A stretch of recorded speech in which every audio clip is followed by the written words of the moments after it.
Chers amis, bonjour, ici Paul Emmanuel, postdocteur en biologie pour La Science te parle. Dans cette vidéo, je vais vous parler d'écologie politique. Je vais répondre à Paloma Moritz sur sa vidéo « Peut-on parler d'écologie avec l'extrême droite ?» On va revenir un petit peu sur Hugo Clément, sans redire ce qu'on a dit dans la vidéo précédente. Avant cela, deux choses. Demain sortira la vidéo avec François Gemène, qui est un des auteurs principaux du GIEC. Je vous invite à la voir, à la commenter, à la partager. Nous avons dans cette vidéo parlé des récits écologiques, et je mets bien récits au pluriel, puisqu'on en parle de 3 récits, et on compare aux récits de l'écologie politique. Si vous voulez que je puisse encore inviter ce genre de personnes, il faut que vous me souteniez dans ce travail-là, dans cette démarche-là, donc en commentant, partageant, en likant, etc. la vidéo. Le second point, c'est mon concours de présentation scientifique, mon concours de présentation scientifique vidéo. Si vous souhaitez y participer, vous avez la vidéo qui est en lien en bas, pour voir les règlements. L'écologie politique. Alors, on va parler d'un certain nombre de choses. Et le point que je vais vous expliquer, c'est pourquoi est-ce que pour des idées qui peuvent paraître écologistes, on dit qu'elles ne le sont pas, et pourquoi pour d'autres qui sont à peu près les mêmes, on dit qu'elles le sont. C'est-à-dire que comment on définit qu'une idée l'est ou non, et quel est le but. Et l'autre question qu'on va se poser, c'est est-ce qu'on se pose toutes les questions en réalité, et est-ce qu'on est vraiment prêt à devenir plus écolo? Je vis dans un pays, la Suisse, qui a 4 langues nationales. Par ordre d'importance aussi seulement, le français, l'italien et le romanche. Je vis dans un pays, la Suisse, qui a 2 monnaies nationales. Oui, je sais que les 3/4 d'entre vous ne le savez pas, mais il a 2 monnaies nationales. Le franc suisse, le franc ouïr.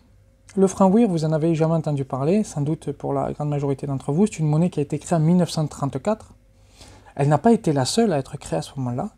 Nous sommes dans la Grande Dépression suite à la crise économique de 1929.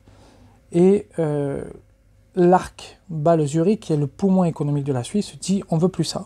On ne veut plus que notre économie soit effondrée. On ne veut plus de pauvres dans les rues, on ne veut plus de mendiants, on ne veut plus de faillites.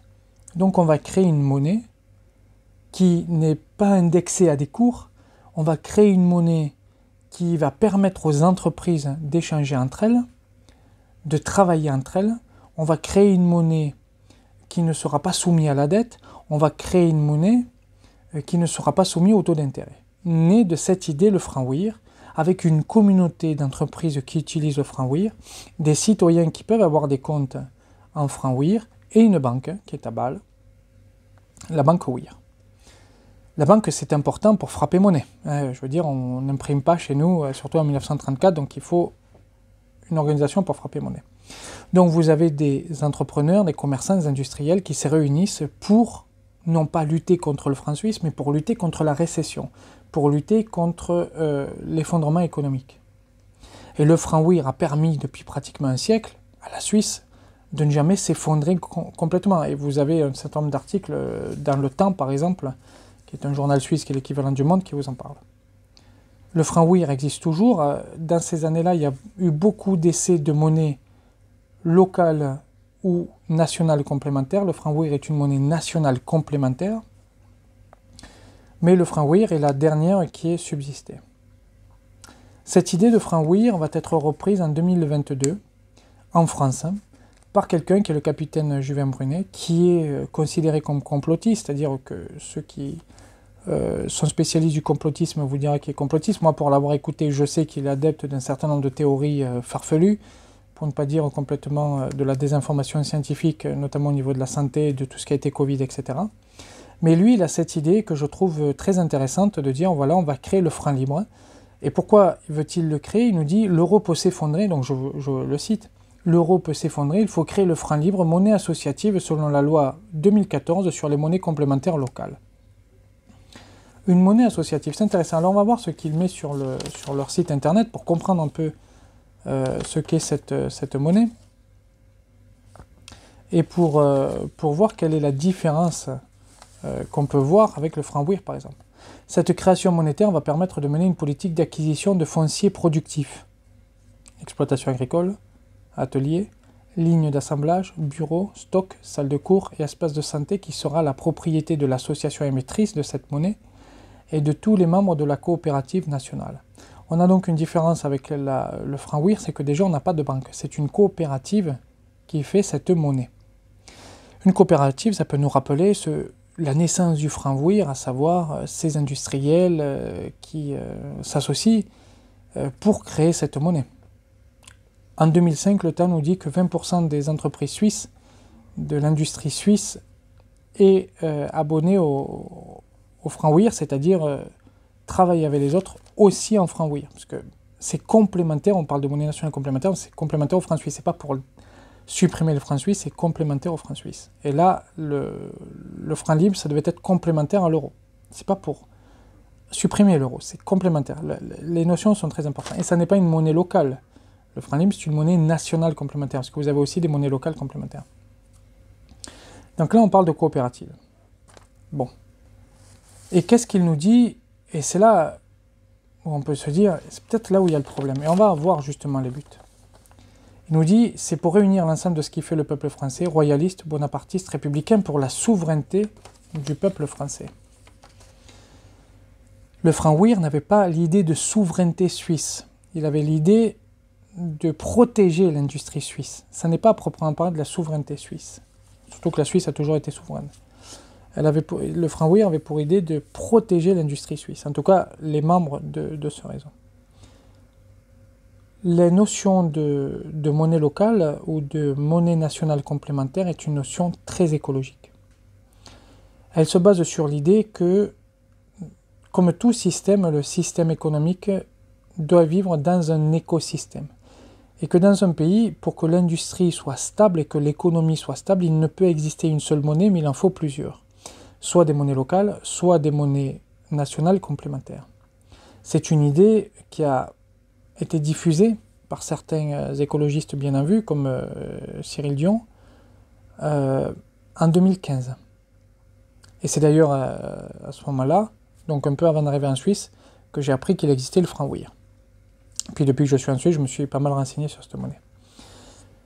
Donc en 2015, il y a la promotion par les écologistes, et à juste titre, de monnaie locale, de monnaie nationale complémentaire. Mais lorsque le capitaine Julien Brunet décide de créer cette monnaie nationale complémentaire, eh bien les écolos ne le suivent pas. Et je me suis interrogé pour savoir pourquoi, au-delà du personnage, si on prend que l'idée, attention, on regarde le message, pas le porteur du message, pourquoi est-ce que les écologistes, en tout cas les écologistes politiques, ne le suivaient pas? Bien, je me suis dit, c'est sans doute parce qu'il y a cette idée de souveraineté et donc de nationalisme. Or, l'écologie politique est opposée au nationalisme parce que l'idée, et à juste titre, c'est de dire que l'écologie ne peut être faite que sur la planète complète, pas dans un seul pays, et qu'il va falloir développer aussi avec des moyens bas carbone, de l'énergie bas carbone, les autres pays, et qu'il est donc important d'avoir une solidarité internationale, et donc le nationalisme peut être opposé à cette solidarité internationale. Donc le but du franc libre, qui est un but souverain national, est contraire au but écologiste. Pourtant, l'idée en elle-même est très écologiste. Et donc les écolos auraient pu rencontrer le capitaine Julien Brunet et peut-être travailler sur cette idée, voire même lancer leur propre monnaie. Pourtant, ils ne l'ont pas fait. Je m'interroge sur cette question-là. L'autre point, on va parler de localisme. Alors, le localisme, avant de venir au localisme, une idée écologiste forte, c'est les circuits courts. Et vous avez par exemple les AMAP, qui sont des organisations où vous avez plusieurs agriculteurs qui sont dedans, et vous payez une sorte d'abonnement. Par exemple, vous allez donner 40 € par mois, et vous allez avoir un panier, 2 paniers par mois avec 40 € de fruits et légumes. Vous ne pouvez pas savoir à l'avance ce que vous aurez, mais vous payez moins cher déjà vos fruits et légumes. Et puis l'agriculteur, il n'y a pas d'intermédiaire, donc sa marge est plus élevée et ça permet de faire vivre des agriculteurs. Les AMAP, c'est le circuit court. Vous avez aussi une grande idée qui est politique et j'allais dire qui est transpartisane pour le coup, c'est de réindustrialiser la France, c'est-à-dire de moins produire en Chine, etc., mais de plus produire en France et de faire moins voyager les produits. Le localisme prend ces deux idées-là et dit il faut produire plus local et manger plus local. Mais il faut regarder les termes qu'ils emploient pour comprendre pourquoi est-ce qu'on considère que cette idée n'est pas écologiste. Le localisme, et je reprends les termes qui sont inscrits dans le programme du Rassemblement national 2022, c'est détaxer les circuits courts et surtaxer les importations mondialisées anti-écologiques. Donc, plus de taxes pour les circuits courts, par contre, surtaxe sur les importations mondialisées écologiques. Donc, en gros, là, on fait du protectionnisme. On se replie un peu sur soi. Et encore une fois, c'est contraire à l'idée écologiste qu'il faut une ouverture sur le monde et une solidarité internationale. Alors après, économiquement, on pourrait parler que quand on veut créer local, quand on veut avoir une industrie locale, si on surtaxe des produits nécessaires qui viennent de l'étranger, l'industrie locale ne peut que s'effondrer. Donc voilà deux idées, une monnaie nationale complémentaire et le localisme, qui sont des idées écolo par elles-mêmes, enfin à essence écologique, mais parce qu'il y a une idée de souverainisme, parce qu'il y a une idée de nationalisme, parce qu'il y a une idée de protectionnisme, elles ne sont pas écolo, elles ne sont pas soutenues. Donc il y a la question du pourquoi est-ce que les gens ont des idées écologiques, etc. Dans la vidéo de Paolo Moritz, ceci est un peu abordé, mais pas pleinement. Et donc je voulais revenir sur ces idées-là pour vous montrer que on peut se dire écolo, mais si le pourquoi n'est pas le bon et a des arguments anti-écolo, alors ça devient problématique. Là où je ne suis pas d'accord, c'est de dire que le nationalisme ou le souverainisme simplement est une opposition à l'écologie. Non, on peut être nationaliste, c'est-à-dire vouloir la protection de son pays, tout en étant ouvert sur le reste du monde. Et ça, c'est un point important à avoir. Les nations existent de fait, et le discours écologique doit les prendre en compte. Le discours écologique doit prendre en compte la globalité, doit prendre en compte les échanges avec l'extérieur, doit prendre en compte la solidarité qu'il doit y avoir avec les autres pays, mais de fait que les nations existent, et de fait que tous les pays revendiquent leur nationalité, l'idée ne doit pas être abandonnée. Et si on veut être pragmatique, les nations existent. Bon. Donc ça, c'est un petit point de vue sur le nationalisme, parce que souvent on oppose nationalisme et écologie. Je pense que c'est à tort. Donc on voit pourquoi la droite défend l'écologie. Par exemple, sur les paysages, dans la vidéo de Paolo Moritz, vous avez cette idée de dire que la droite extrême aime les paysages par nationalisme, par patriotisme. Et donc veut défendre les paysages par nationalisme et par patriotisme. Alors je comprends l'idée qu'il y a derrière, mais j'ai envie de dire, qu'importe pourquoi est-ce qu'on aime des paysages. Si on défend les paysages et les écosystèmes qu'il y a dedans, on les défend. Et là, de cette idée-là, de défense des écosystèmes, quel que soit le pourquoi on le fait, vient l'idée que l'écologie, et c'est là où on a un paradoxe qui est énorme, si elle se veut mondiale et si elle se veut solidaire mondialement, est en réalité très locale. Qui c'est qui fait l'écologie aujourd'hui ? Eh bien, c'est toutes ces petites associations locales qui vont justement travailler sur un territoire, à la défense d'un territoire, qui vont travailler sur la mise en place d'énergie renouvelable sur ces territoires, etc. Et dans ces associations, et Hugo Clément nous le dit très bien dans ses reportages, vous avez des gens de tous membres de partis politiques, y compris Rassemblement national. Tout le monde n'est pas là pour les mêmes raisons, mais tout le monde a le même but. C'est la raison sous-jacente pourquoi est-ce que les gens sont là. Ça peut être pour du nationalisme, souverainisme, pour défendre bien les écosystèmes, pour ce qu'on veut, pour être contre telle industrie. Mais le but final, qui est la protection de ce territoire, est commun. Et si on veut comprendre l'écologie, il faut bien voir que l'écologie politique telle qu'elle existe réellement aujourd'hui, elle est locale. Et ça, c'est un paradoxe qui est formidable. C'est-à-dire qu'on se pose la question de savoir s'il faut parler d'écologie à l'extrême droite, alors qu'en fait, cette question n'a pas vraiment d'intérêt. Moi, je vous ai dit dans la vidéo précédente, il faut parler de science. L'écologie, pour moi, est d'abord une science. Il faut parler de science à tout le monde, y compris à l'extrême droite. Mais l'écologie politique, telle que définie par Paolo Moritz, par exemple dans sa vidéo, elle est essentiellement locale. Et on se fout de savoir à qui on parle. Prenons, par exemple, moi qui les connais bien, qui connais bien en tout cas la partie sétoise de cette action, SOS Méditerranée. SOS Méditerranée, vous avez beaucoup de gens qui le soutiennent et beaucoup de gens qui sont même contre l'immigration, quelque part. Alors, contre l'immigration, personne ne l'est, mais disons un certain taux d'immigration. Pourtant, des gens qui vivent au bord de la Méditerranée soutiennent SOS Méditerranée parce qu'on n'a pas envie chez nous que dans notre mer, Mare Nostrum, il y ait des gens qui meurent. Pour nous, c'est pas possible, c'est même pas imaginable. Et quels que soient les buts de soutien à SOS Méditerranée, et je vais faire en sorte d'ailleurs qu'il y ait un des présidents locaux qui vienne parler sur la chaîne, parce que je trouve que c'est très intéressant, SOS Méditerranée. Ça fait au moins que je lui demande, j'espère qu'il acceptera. SOS Méditerranée est soutenu par des gens qui peuvent voter aussi Rassemblement National. Parce qu'il n'y a pas déjà, il ne faut pas que les gens meurent en Méditerranée. Donc on voit ça, c'est que on nous dit l'écologie est politique, et je vais reprendre les termes de Paloma Moritz. L'écologie est politique, elle est politique tout simplement car la crise climatique, l'extinction de la biodiversité sont des résultats d'un système économique et de choix politiques. Oui, mais les choix politiques locaux ne sont pas forcément les choix politiques nationaux, et les choix politiques locaux, vous avez beaucoup de gens de tous bords politiques qui ont les mêmes. Bon, ça c'est un premier point. Et ça répond à la question de savoir, et c'est la question de François Gemène dans son livre « L'écologie n'est pas un consensus », pourquoi est-ce que l'écologie politique au niveau national ou international ne perce pas? Eh bien parce que je crois que les gens croient à l'écologie politique locale et pas nationale.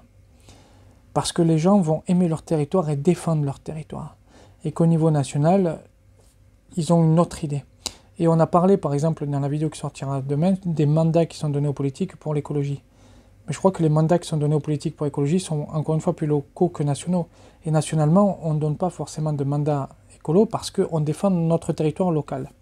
Et que la nation paraît aussi loin, même si c'est quelque chose qui nous tient à cœur. Si moi on me parle de protéger par exemple une zone à construire en Bretagne, ça ne me parle pas. Si on me demande de protéger une zone à construire à la sortie de Montpellier, ça va beaucoup plus me parler. Vous voyez, c'est là où c'est important. Si on me parle d'une forêt qui est du côté de Lille, ça ne me parle pas. Si on me parle d'une forêt qui est du côté de Sète, ça va me parler. Et donc je serais plus enclin à protéger la forêt du côté de Sète que du côté de Lille, même si je devrais protéger les deux. Mais je reste humain, et tout le monde reste humain, et on préférera ce local-là. Donc ça, c'est un point à voir surtout. Et de cela nous amène à un point, c'est que si l'on veut vraiment un monde écolo, peut-être qu'il ne faut plus définir en droite et gauche. C'est se demander si l'écologie est de droite ou de gauche, peut-être que si on veut un monde écolo, il faut qu'on sorte complètement de cette idée de droite et gauche. Et le problème qu'on a en France et en Europe, un peu moins en Suisse ceci dit, alors je vais dire en France, mais en Italie j'ai connu la même chose, c'est qu'on est très politisé. Et on est à ce point politisé que on a embandouillé notre orientation politique comme une identité. Moi, quand je vous parle souvent, je vous dis je suis de droite. Et certains m'ont fait la remarque en disant tu es de droite, mais tu parles beaucoup d'écologie, et au final, tu as un côté assez de gauche. Et plus je réfléchis, plus je me dis, en fait, on est tellement politisé que droite et gauche, pour nous, ça a une importance capitale parce qu'on le porte en identité. Et par exemple, Pascal Wagner, qui était au REC, à Toulouse, alors je n'ai pas assisté au REC, mais je vois sur Twitter ce qui passe, il parlait d'idéologie, de la zététique, etc. Et puis lui, il dit, moi je suis de gauche, il définit de suite. C'est une identité. Et tant que ça restera une identité, on ne pourra pas être pleinement écolo, je pense. Et donc si on veut vraiment être pleinement écolo, il faut sortir de ces identités droite-gauche. Il ne faut pas se demander si l'écologie est de droite ou de gauche, mais se demander pourquoi est-ce qu'on se définit encore comme ça. Et est-ce qu'il ne faudrait pas aller au-delà. Elle nous dit, Paloma Moritz, l'urgence écologique nous demande de définir notre vision du monde et de sortir du système qui nous mène dans le mur. Mais le système politique droite-gauche nous mène aussi dans le mur parce qu'on devient partisan. Et ça, c'est le 4e thème de ma vidéo, c'est que le partisanisme n'est pas bon. Aujourd'hui, quand François Gemène se pose la question de savoir pourquoi est-ce que on ne vote pas plus écolo, bien parce que justement on est partisan. Parce que quand on est d'une famille droite, on votera à droite et on aura du mal à changer. Quand on a pris l'habitude de voter à droite, on votera à droite. Quand on a pris l'habitude de voter à gauche, on votera à gauche. On aura du mal à changer. Moi, par exemple, dans ma vie, je n'ai voté qu'une seule fois à gauche. Sans difficulté, je le dis, c'est pas un problème. Mais je vote à droite parce que je suis d'une culture de droite, parce que je suis d'une famille de droite, parce que j'ai toujours milité à droite, etc. Même si je milite plus depuis une dizaine d'années, mais le partisanisme fait ça, et c'est très mauvais le partisanisme si on veut un monde écolo. Donc se demander si l'écologie doit être de droite et de gauche, plus je pense cette question, et plus je me dis en fait, il faut se demander si droite et gauche doit toujours exister. Donc ça, c'est des remarques qui me semblent importantes. et que je voulais vous dire aujourd'hui. Et puis le dernier point, qui sera le cinquième, une sorte de... Alors, pas tout à fait le dernier point d'ailleurs, il y en a un sixième que j'allais oublier, je vois mes papiers là. Mais le dernier point, cinquième, un petit paradoxe, c'est que Paloma Maurice, dans C'est ce soir, nous dit un parti xénophobe, donc elle reprend, c'est le terme qu'elle emploie pour le Rassemblement national, ne peut pas être écolo. Alors, je peux être d'accord avec elle pour les raisons que j'ai énumérées, la solidarité internationale, etc., le fait qu'il va y avoir des migrations et qu'on va accepter des gens, et le fait que même nous, dans la France, il y a des gens qui vont bouger, etc., et la France, c'est pas que la métropole, vous avez aussi un certain nombre d'îles, donc on va avoir des migrations inter-France, des migrations qui viennent un peu partout, et même des migrations intercontinentales, surtout en Afrique et en Asie. Ça, c'est un fait. Vous lisez par exemple ce genre de livre-là, voilà, c'est un fait. Bon. Si l'extrême droite est xénophobe et qu'elle devient écolo, alors elle ne sera plus xénophobe. Et voilà. Il faut voir ça aussi, c'est que les choses vont peut-être un peu changer. Bon, donc on ne peut pas parler d'écologie à des xénophobes. Au contraire, si on leur en parle et qu'ils deviennent écolos, ils ne seront plus xénophobes. Donc on aura gagné déjà une bataille là-dessus. Bon, donc ça c'est un petit paradoxe. Le dernier point, le sixième, je voulais parler des minorités agissantes, puisque Paloma Maurice finit sa vidéo là-dessus, et François Gémen en parle aussi, en nommant Moscovici, le philosophe de ces minorités agissantes, qui change un peu le monde. Je voudrais rappeler quand même une chose, et c'est une question que personne ne se pose, c'est la science qu'il y a derrière. Paloma Maurice donne l'exemple de l'IVG, par exemple, dans sa vidéo. Elle dit les femmes n'auraient pas eu accès à l'IVG s'il n'y avait pas eu ces minorités agissantes pour pousser l'IVG. Alors, outre le fait déjà que le gouvernement l'a aussi un peu poussé, c'est que s'il n'y a pas de science, s'il n'y a pas de recherche, il n'y a pas d'IVG. S'il n'y a pas d'IVG, les femmes ne peuvent pas militer. Pareil pour l'esclavagisme. On est arrivé à la fin de l'esclavagisme lorsqu'il y a eu des premières machines à vapeur, etc., c'est-à-dire lorsque l'homme pouvait être remplacé. Dans ce livre, par exemple, il est dit que 1 litre de pétrole, quand il est utilisé dans une machine, fait le travail pour un homme entre 2 et 20 semaines. D'accord ? Si on prend, on va dire au milieu, c'est-à-dire 10 semaines, il y a 52 semaines dans l'année, on a 5-6 semaines de vacances par an, donc en gros, 20%, 1 litre de pétrole, c'est à peu près 20% annuel d'un homme qui travaille. On voit bien que sans la science et la technologie, on n'aurait pas pu sortir de l'esclavagisme sans ces machines-là.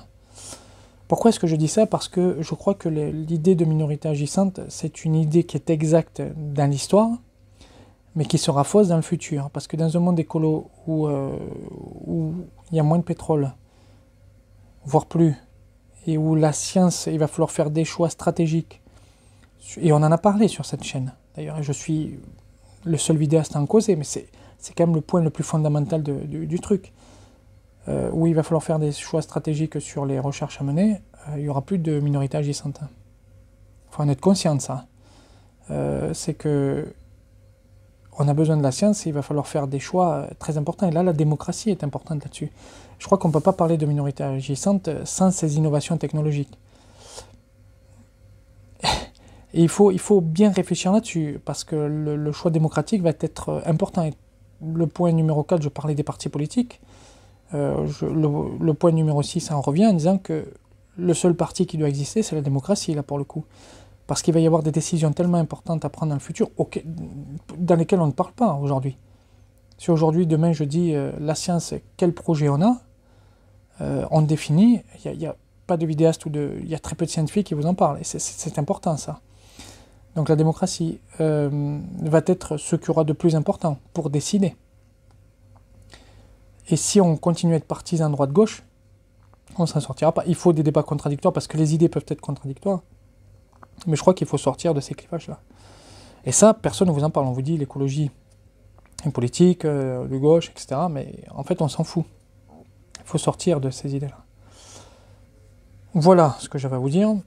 La vidéo de François Gémen demain. Cette vidéo, je la publierai mercredi. Vidéo de François Gémen demain. Je vous invite à mettre un commentaire ce que vous en pensez, à partager. Je présume qu'elle sera assez peu vue. Je trouve ça toujours un peu dommage. Parce que je pense que je fais quand même des vidéos intéressantes qui ne sont pas montées, certes, mais où il y a des choses intéressantes. Bref, je vous remercie de m'avoir écouté. Je vous invite à partager, commenter, partager. Le petit pouce bleu ou rouge là vers le bas. Mais enfin, interaction avec la vidéo pour qu'elle soit le plus vue par les algorithmes. Merci, au revoir.